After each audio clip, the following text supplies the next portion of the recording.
We welcome in a very special guest to the Gallen of Questions podcast studio. He's needs no introduction. If you're from Philadelphia, you've heard the voice over the years, 31 of them at WIP.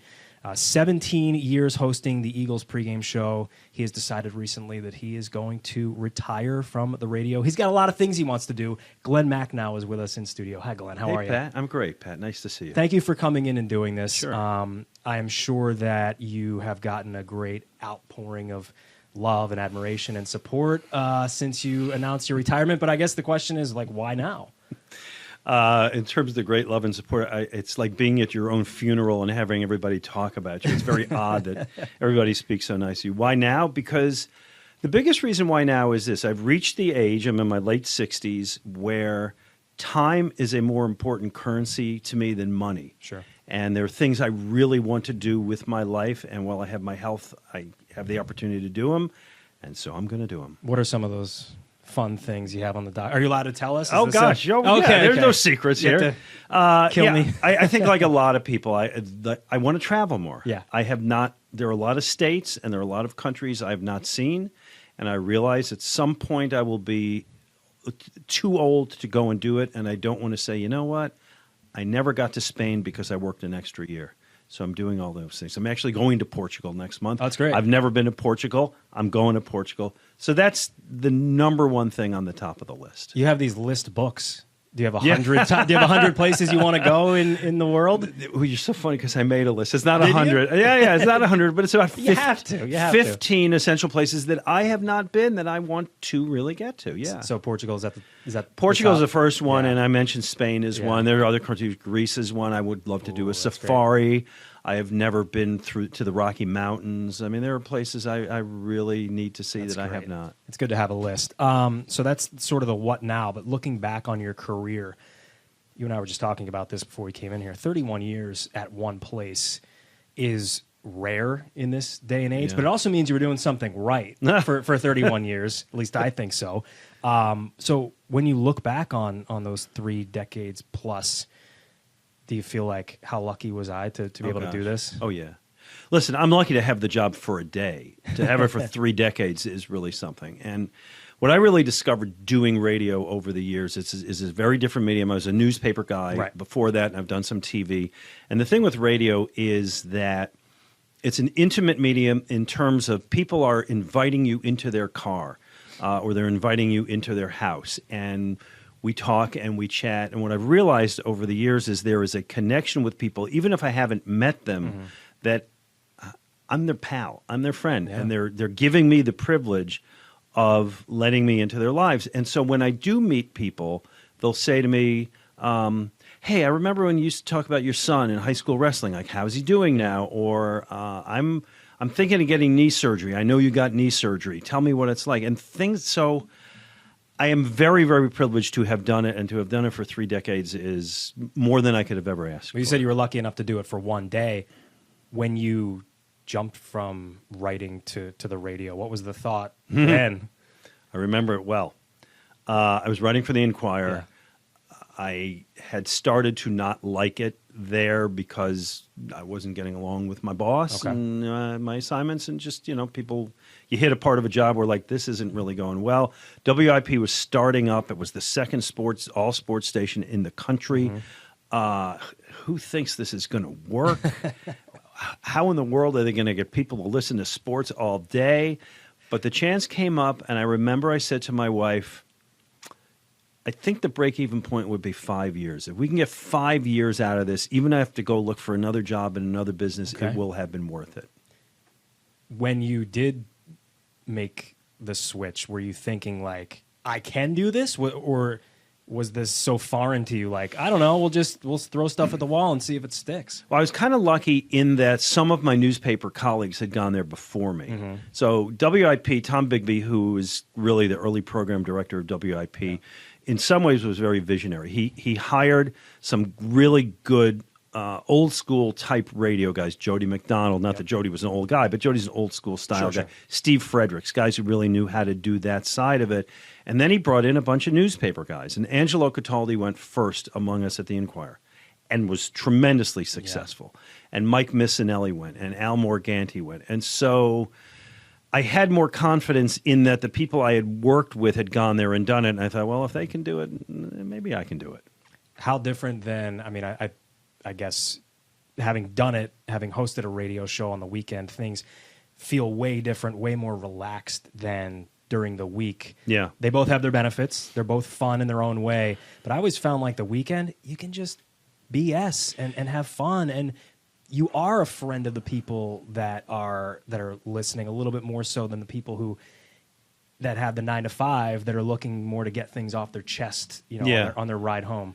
Well, over 31 years, I did middays 10 to 2, sometimes 10 to 3. I did evenings 7 to 11, and at one point I did 9:30 at night to 1 in the morning. Yep. That was an interesting bunch sure of callers that you would get. After about 11:30, it'd get a little bit weird. Yeah. I did afternoon drive, and then I've done weekends for the last 11 years, and mostly with Ray Dinger, now with Mike Sealski, Jody McDonald. And it is different. We take fewer calls. I hope this sounds right. The day shows primarily the morning show and the afternoon show. Think of it as a mall, okay? And those are the anchor stores, right? That's what they are. And they have to bring in the people, Sure. and they have to churn out the business, and they got to take a lot of callers and have really strong opinions. Weekends is like being that kiosk that's there. Not everybody goes to it, but you know what? It's like that. yeah, That's but good. it's a lot of fun. Or the little designer store or whatever, and we really had more freedom on the weekends to just kind of, my goal in doing it over the years, on the weekends, less so the week, was that the show would be a couple of guys sitting around drinking a cup of coffee or a beer, or when I work with Ray, a giant Diet Coke, and just BSing, and you were invited to listen or maybe even join the conversation.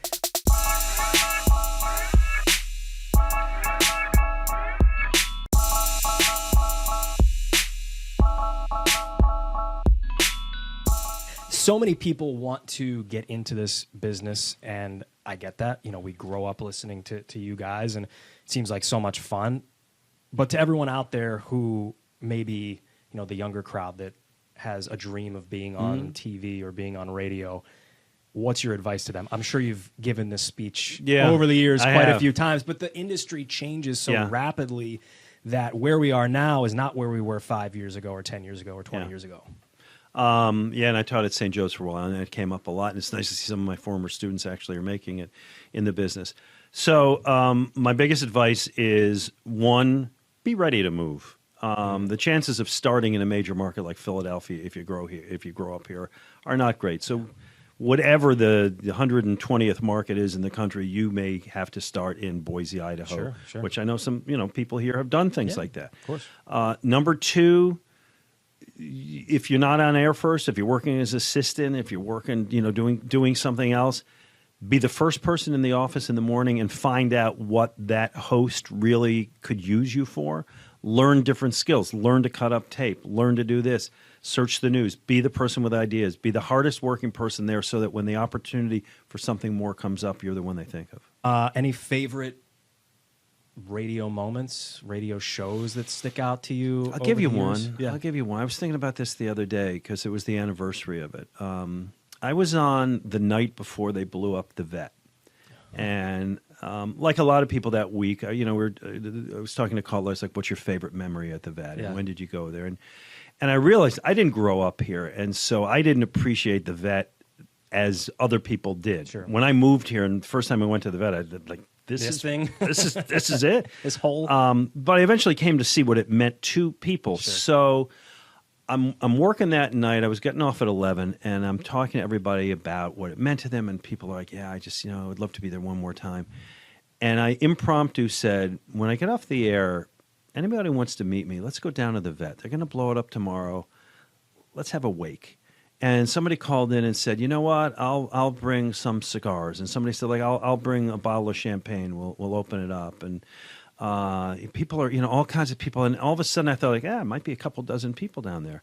I get off at 11. I start driving. Oh, the cops! By the way, the cops called and said, "Look, if you want to do this, that's okay. We'll give you a place to park." They were like really nice about it, right? And because I didn't know, it's like tell people if they park over there, they'll be okay. So we'll meet on this corner. And I got off the air, and I'm driving down. I'm seeing like all this traffic, and I'm thinking, what else is going on? And I'm telling you, Pat, I got there and there were a couple hundred people there who had just listened to the show from South Philly and Southampton and, Jersey and Delaware County. And somebody had started it, because remember, wasn't that warm a night, like a fire in a trash can like you do on those things? Like in Rocky, they're singing around the trash can. Yeah, and we're singing the Eagles fight song, and we toasted, Wilbert Montgomery, and we toasted Wendell Davis's knees and all those things. And we had a great time, and we drank all the champagne and smoked the cigars, and we went home, and the next morning they blew up the vet. And that may be my favorite show I ever did, just because that's when I realized what a community, how this sports community is great, and how so much of it is tied to WIP. And you learn so much growing up, not only in this city, but in the vet. If you had gone there one time, or if you had been there for every Eagles game, or you'd been there for multiple Phillies games, that place taught you to grow up quick. I just remember seeing things that I probably shouldn't have seen. It was a pretty rough place. As a 9-year-old kid, Yes. But you learn to grow from that. You compare it to the stadiums now, and it was the Wild West. It certainly was. Any thoughts on the Eagles draft, since we just wrapped that up? I'm sure you've been talking about it a little bit. Yeah. Hosted my last draft show. Hosted your last draft show. Yeah, Yeah. 17 years doing Eagles pregame shows. Is that your favorite? Was that like, do you look forward to those Sunday mornings? Let me say this. I really enjoy doing those Eagle pregame shows, and the crowd that would come, and we'd have the alumni there and working with my colleagues, Ike and Hugh and all those guys. There is a part of me that is looking forward to waking up on a Sunday morning and not thinking, I got to go fight that traffic in South Philly. There's a little bit of that. I liked the draft a lot, as much as we ever know about the draft. Sure. I have liked drafts in the past, and it's turned out like, oh, this guy can't play. But I like the strategy. I think Howie did a great job of sitting back and waiting and letting it come to him and getting those defensive backs. I thought that was great. I have a real soft spot for Jeremiah Trotter Jr. So I'm doing the show on Sunday with Jody McDonald. And after young Trot got drafted, I texted Jeremiah Sr. with congratulations, and he texted me back. He said, hey, can I get you on the show Sunday morning, right? He's like, yeah, sure. So we call up Jeremiah Sr., and we're talking to him. I said, well, how does your son feel about, playing? And he said, well, hold on, I'll put him on the phone. So we got him, too. So it was great. And I think like he's up there cleaning his room. Come down, kid. I think like everybody, we would love to see him succeed. Absolutely.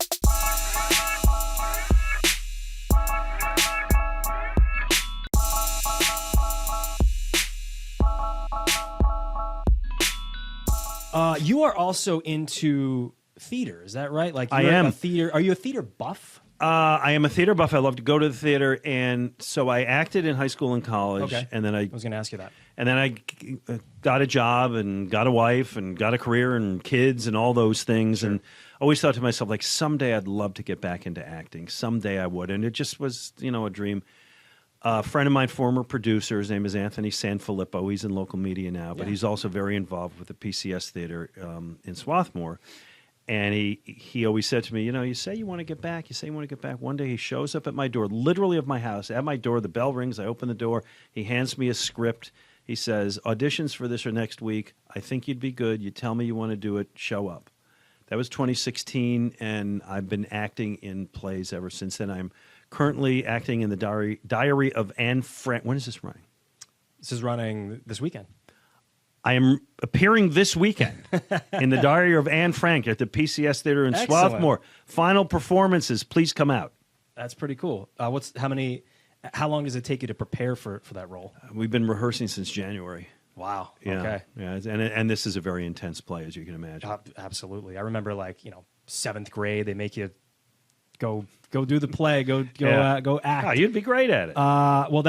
Hey, you want to do it, man? Thank you for saying that. I got room for you in Swarthmore. I wrote up a little script. If you humor me, if you want to run through something, you're a playwright. Well, I wouldn't say this took me about 20 minutes to okay. run through it, but it's a couple of pages. Okay, so you can read it. Should I look at a camera? I'm been looking at you. You could look at me. You could look at the camera too. All right, fine. So I'm going to play the role of Philly sports fan Jake. He's obviously beaten down. He's sullen.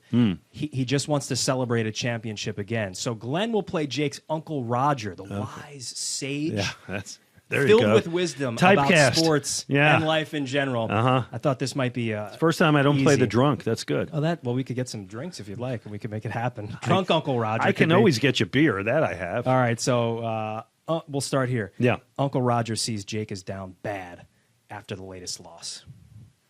Jake, you've got that look again, kid.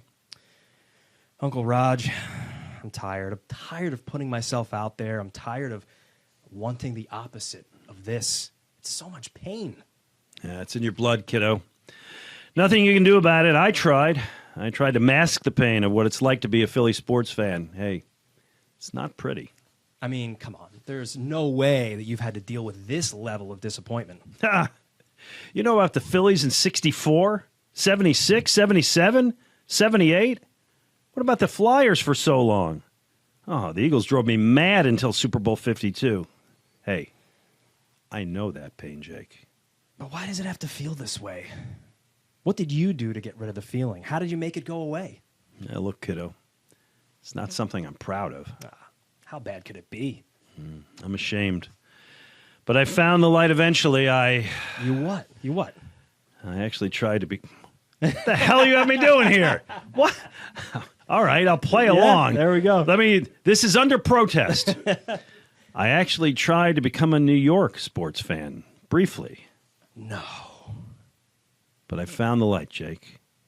It was a momentary lapse in judgment. I knew the error of my ways almost immediately, and I decided that my heart is here. My soul is here.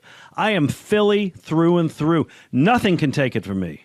But listen, I was so desperate to rid myself of the pain that I realized feeling that pain, going through the losses, makes me realize I'm alive, and I wouldn't change that for anything. The end. Well done. You wrote that, did you? I did. I had a feeling that you might. You got a future there, pal. I'll stick to what I'm doing here.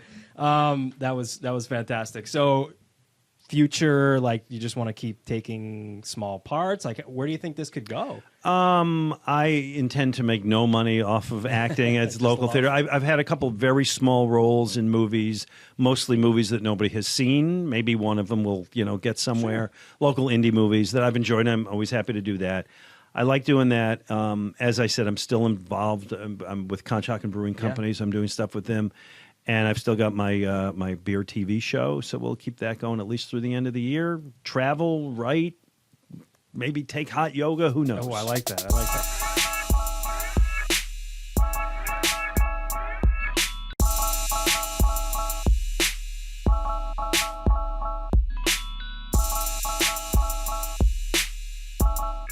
All right, before you go, we do this with everyone. This is called a Gallen of Questions. Okay. It's a gallon can. It's got questions in it. We pull them out and we see how many we can answer before you go. Okay.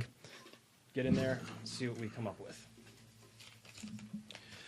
Favorite Philly team uniform of all time? That's the Kelly Green. That's easy. Love the Kelly Green. I actually, the one I like, that's a great one. Yes, the Buddy Ryan era Kelly Green, the screaming eagle holding the football. That was my favorite one. I'll pull one. Favorite meat? I am a baby back rib guy more than anything. Love those. I like that. Yeah. Well done, baby back rib. Why not? All right. Let's see what we can get. There we go. These are great questions. Best beer I've ever tasted. Come on, man. I own a beer company, Conshohocken Brewing Company. All right, if it had to be MC5. If it had to be outside of... I'm a Yards guy. Yeah. I love you. I think Yards Great American Pale Ale is a great beer. I was going to say... It's an everyday good beer. The best beer... I'm not a beer drinker really anymore, but I loved Chocolate Love Stout. No, that's really good. Yeah, beers I've ever that's had. good beer. Yeah. This is from our producer Andy, who you just saw. Yeah. You seem even keeled. What's the angriest you've ever been in the context of sports or sports talk radio? Oh my goodness gracious! The angriest I have ever been doing the show is, or even watching a game. Like if you remember a moment where you like. Oh really yeah, okay. So lost it's a Monday night Eagles Cowboys game, where the Eagles are losing the whole time, and then at the very end, they have the opportunity to win the game, and it's a snap, and it is Chris Bonio is the kicker, Bonio, and the thing is bobbled, and it was Monday night in Dallas, Yep. and I turned off the TV, and I kicked an end table and broke my toe, and sat there in the dark for an hour thinking I deserve this pain. That was the moment. Was that like 1995? Something, yeah, something, yeah. That's about stayed right. up and it was like it ended late. 'Cause Tommy those games Hutton used to was the be- holder. They used to start at like 9:15. Yeah. And it was super I'm sitting late. there, and that's when the TV, you turn off, you still see that tiny little light for a while. Sitting there with a throbbing toe looking at that light. Strangest show you've ever hosted? Do you remember one that was like, that was a weird one? Can I mention every wing bowl I ever had to do? Yes, you can. Yes, you can. I think there were 25 or 26 wing bowls. I did all but 2 of them. By the end of that, man, we were so ready to get out. That was such a freak show. It's They used like, to send me there for the morning show. Here oh, in there you Monroe. go. Yes. Would you rather go the rest of your life without beer or go the rest of your life without sports?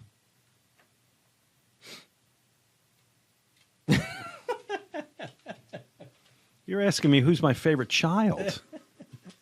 We ask the hard-hitting I have questions here, 2 Glenn. sons. I can't tell you my favorite. Fair enough. And those 2 are so hand in hand. All right, last one. We'll do word association. Philly Sports Edition. Joel Embiid. What's the first word that comes to mind? The first word that comes to mind, I hate to say it, unfulfilled. Eric Lindros. Wow, they're almost the same. Yeah, right. Tragic, because what could have been, I think without the injuries, it could have been great. Charlie Manuel. Love. Jalen Hurts. Promise. Love it. Glenn, this was a lot of fun. Thank you so much, my Hey, friend. Good thanks luck. for having me, man. So glad to That see was you. a come in here. blast. This is great. Thank you.